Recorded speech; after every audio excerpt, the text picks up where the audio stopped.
بسم اللہ الرحمن الرحیم۔ السلام علیکم۔ مجھے نہیں پتا تھا کہ میرے گناہوں کی سزا مجھے ایسے ملے گی۔ ابھی ایک جنازہ گھر میں پڑا تھا کہ اتنی بڑی آفت آ گئی۔ سب لوگ حیران تھے اور باتیں کر رہے تھے، کہہ رہے تھے کہ نیلم کے گھر پہ کیا ہو گیا، کیسے ہو گیا۔ یہ تو کوئی ایسی بات ہے جس کے پیچھے کوئی بہت بڑی کہانی لگتی ہے، ورنہ کسی کے ساتھ ایسا تھوڑی ہوتا ہے۔ تھوڑی دیر کے بعد گھر کا ماحول ایسا بن گیا کہ مجھے تو پتہ ہی نہیں تھا کہ گھر میں ہو کیا رہا تھا۔ جس کے ہاتھ جو چیز لگی وہ اٹھا کر لے گیا۔ اب آپ لوگ خود سوچیں گے کہ ایسا کیا ہو گیا کہ ہم لوگ اپنے گھر کی چیزوں سے ہی بے خبر ہو گئے، پر مجھے پتا تھا کہ سب کچھ کس کی وجہ سے ہو رہا تھا۔ جو میت گھر میں پڑی تھی اس کی وجہ سے ہو رہا تھا، اور میں فوراً اس میت کی طرف بڑھی، اور جیسے ہی میں نے اس کے چہرے پر سے نقاب ہٹایا، میرے قدموں کے نیچے سے زمین نکل گئی، کیونکہ مجھے تو لگا کہ وہ میت میرا نام نیلم ہے اور میں ایک عام سی سیدھی سادی تھی، بس یہ چاہتی تھی کہ شادی کے بعد میری زندگی اچھی گزرے، کیونکہ شادی سے پہلے میری ماں ہر بات پہ یہی کہتی کہ جب شادی ہو جائے گی تو اپنے شوہر کے ساتھ اپنی زندگی گزارنا، وہاں پر تمہارے اوپر پابندیاں نہیں ہوں گی۔ لیکن میں سوچتی تھی کہ کہیں ایسا گھر نہ مل جائے جہاں ہمارے گھر سے بھی زیادہ پابندیاں ہوں، اور اللہ نے کرم کیا، مجھے ایک چھوٹی سی فیملی مل گئی۔ میری شادی سلیم سے ہوئی تو میں نے سوچا کہ میری قسمت بدلنے والی۔ سلیم کا گھر اپنا تھا، خاندان میں صرف اس کی ماں تھی اور وہ اچھی کمائی کرتا تھا۔ یہ سب کچھ میری توقعات کے مطابق تھا، اور اسی لیے میں نے اس رشتے کے لیے ہاں کر دی۔ حالانکہ سلیم کی شکل و صورت کوئی خاص متاثر کن نہ تھی، لیکن ایک چھوٹے خاندان، اپنے گھر اور بہتر مالی حالات نے میرے دل کو مطمئن کر دی۔ شروع کے دن بہت اچھے گزرے، سلیم کے ساتھ وقت خوشگوار تھا اور اس کی ماں بھی بہت محبت کرنے والی لگتی تھی۔ میں نے اپنے دل میں یہ دعا کی میری زندگی ہمیشہ اسی طرح آسان اور سکون سے بھرپور رہے۔ مجھے لگا کہ اب مجھے زیادہ محنت کرنے کی ضرورت نہیں ہوگی، نہ زیادہ کام کرنا پڑے گا، نہ ہی کسی بڑی ذمہ داری کا بوجھ اٹھانا ہوگا۔ لیکن جلد ہی حالات نے کچھ اور رخ اختیار کیا۔ جب شادی کے بعد میں نے اپنے شوہر سے کہا کہ باقی تمام کام میں کر لوں گی، لیکن کپڑے دھونا میرے بس کی بات نہیں، تو وہ فوراً بولا، امی سے تو یہ کام بالکل نہیں ہوتا، ہر 3 لوگوں کے کپڑے ہی تو ہیں۔ میں نے تھوڑا سوچ کر کہا کہ ٹھیک ہے،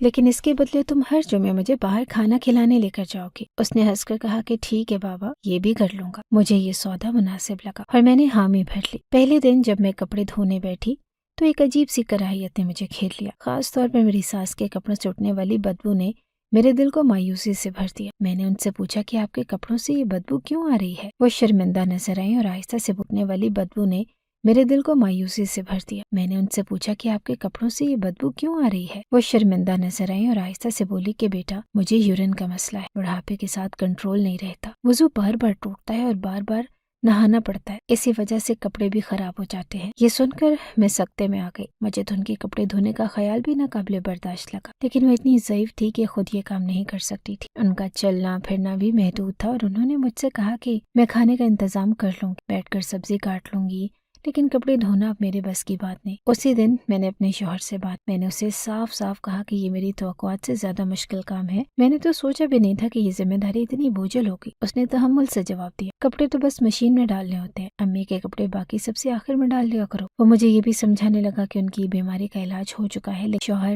ہنس کر بولا، جو کچھ میرا ہے وہ تمہارا بھی ہے، تم جو کہو گی میں کروں گا۔ اس کے یہ الفاظ مجھے کچھ سکون دے گئے۔ میں نے سوچا کہ کم از کم وہ میرے احسان کو تسلیم کرتا ہے، اور شاید یہ بات میری ہمت بڑھانے کے لیے کافی ہو۔ سردیوں کی آمد سے پہلے ہی میری ساس نے گیزر آن کروا لی۔ گرمیوں میں تو بار بار نہانے کا مسئلہ کسی حد تک قابل برداشت تھا، لیکن سردی میں ان کا کہنا تھا کہ یہ مسئلہ اور بڑھ جاتا ہے۔ وہ رات کو نہا دھو کر نماز پڑھتی اور اپنی بیماری کے بارے میں مزید تفصیل بتاتی۔ انہوں نے ایک دن مجھے بتایا کہ ان کے ساتھ یہ مسئلہ جوانی سے ہی تھا۔ جب سلیم پیدا ہوا، وہ بولی، میری اپنی ساس اور رشتہ داروں نے ہمیشہ مجھے تانا دیا کہ یہ بار بار نہانے کا بہانہ کرتی ہے، بد کردار ہے۔ میری بیماری کو میرا گناہ بنا دیا گیا، اور میں اپنی زندگی بھر اس تذلیل کے بوجھ تلے دبی۔ ان کی آنکھوں میں چھپی بے بسی نے مجھے کچھ لمحوں کے لیے خاموش کر دیا۔ وہ کہتی تھی کہ اللہ کا شکر ہے کہ مجھے تم جیسی بہو ملی، تو میرا کتنا خیال رکھتی ہے، تم نے کبھی میرے بارے میں کچھ برا نہیں کہا، اور ان کی تعریفوں کے باوجود میرے دل میں بے چینی رہی۔ میں اپنے کاموں کو دل سے نہیں کر پاتی تھی، اور ہمیشہ یہ محسوس کرتی کہ یہ سب میرے لیے ایک بوجھ ہے۔ ساس کی مدد بس اتنی ہوتی کہ بیٹھ کر سبزی کاٹ دے، 2 پلیٹیں دھو دیں یا کبھی بستر ٹھیک کر دے۔ یہ سب میرے لیے ناکافی تھا، کیونکہ کپڑے دھونا سب سے مشکل کام تھا۔ گھر کی صفائی، جھاڑ پونچھ اور دیگر کام بھی مجھے ہی کرنا پڑتے۔ سلیم کا رویہ ان سب میں بھی بہت معاون تھا، لیکن